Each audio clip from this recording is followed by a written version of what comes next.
Hi there, this is Lisa and Laura, and we are back with month 5, X marks the spot with your Willow Lake pattern. X marks the spot is this really fun X. My boys used to always dig in the sand looking for treasure, so that's what this block was about. And we're on page 12.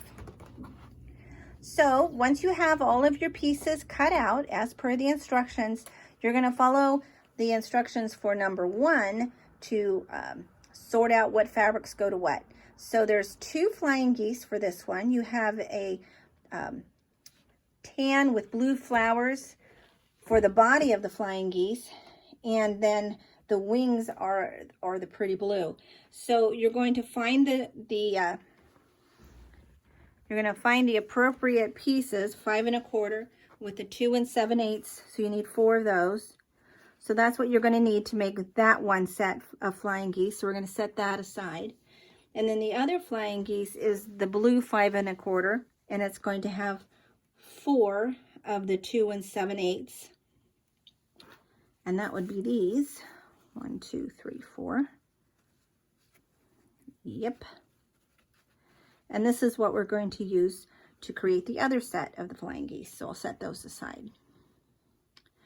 What we have left is what we're going to use for the center unit, which is a square in a square. You see that SIAS? So it's a purple center, and then for the outside of that SIAS unit is 4 2.5-inch squares. So you're going to use the 4 2.5-inch squares for that one. 3, 4. I think I have one extra. There we go. So that's that piece. And then the last piece we're going to make is the corner square triangle. And these we're supposed to cut on the diagonal. So I have 2 squares, but I have a feeling one of our pieces over there, because one is the 4. Oh, did I grab the wrong size? 4 7/8, and one is the 5 1/4. So I need to give you the 5 1/4, and I want this one.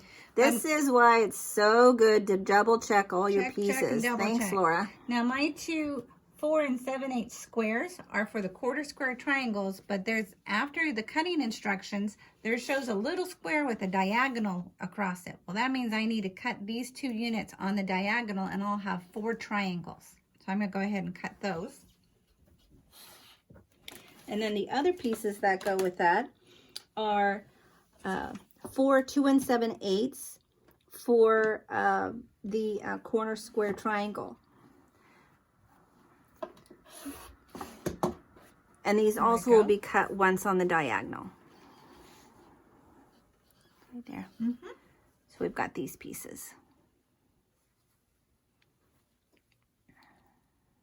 And I'm going to lay that out so you can see what that's going to look like. So you're going to make your flying geese according to the directions. What was it, page 4 or 5? I got mixed up which one it is. Page 5. Yes, page 5. So flying geese instructions are on page 5. So you'll make your flying geese according to those directions, and then we're going to be right into making the corner square triangle.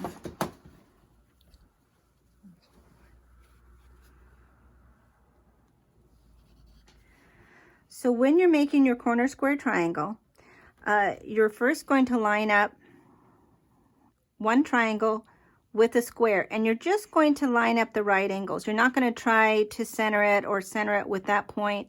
You're just going to make it a nice straight line, just like that.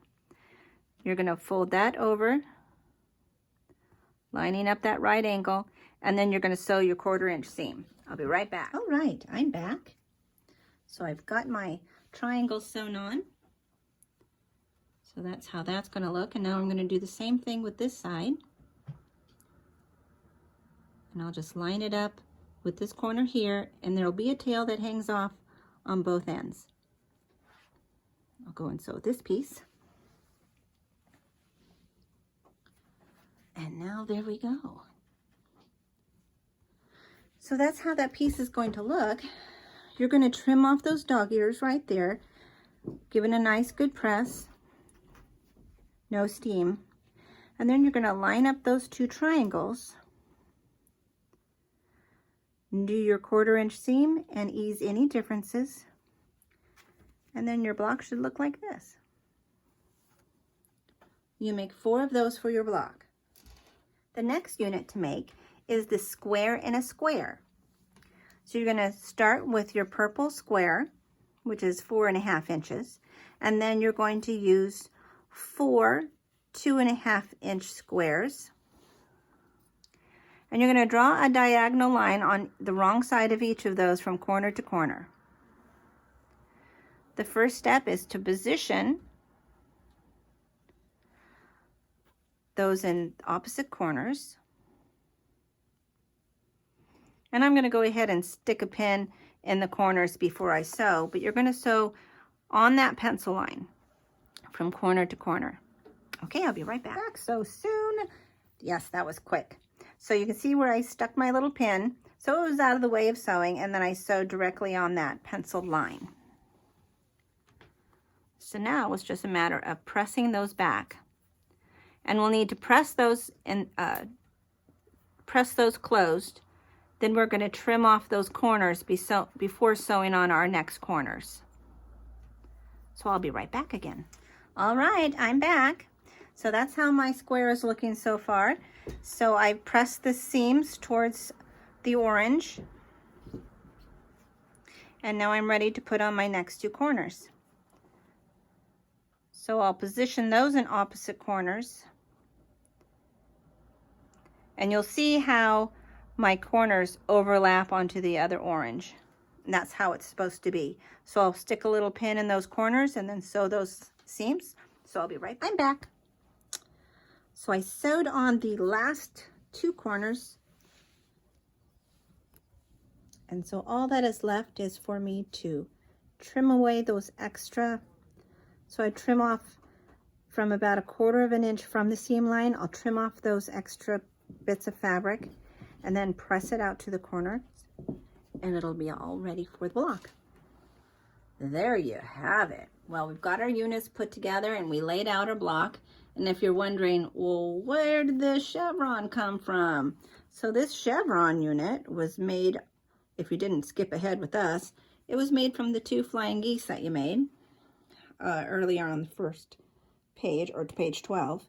It was in step number 2 where you were going to sew the 2 flying geese together, and that made your beautiful chevron. So we have 3 of our chevrons sewn. We have all 4 of our corner square triangles and our square in a square sewn. So now all we have left is to put together our block. So when we're putting together our block, you're going to sew them in rows for the top. So the top row gets sewn together, and then the middle 3 blocks get sewn together, and then the bottom 3 blocks get sewn together. So when you sew them together, just remember to ask yourself, what's the point? Line up your points, nest your center seams, and if it's slightly long or short at the other end, it's not going to matter as much as making sure your points are perfectly aligned. Alrighty, well that was fun. We'll see you in the next video.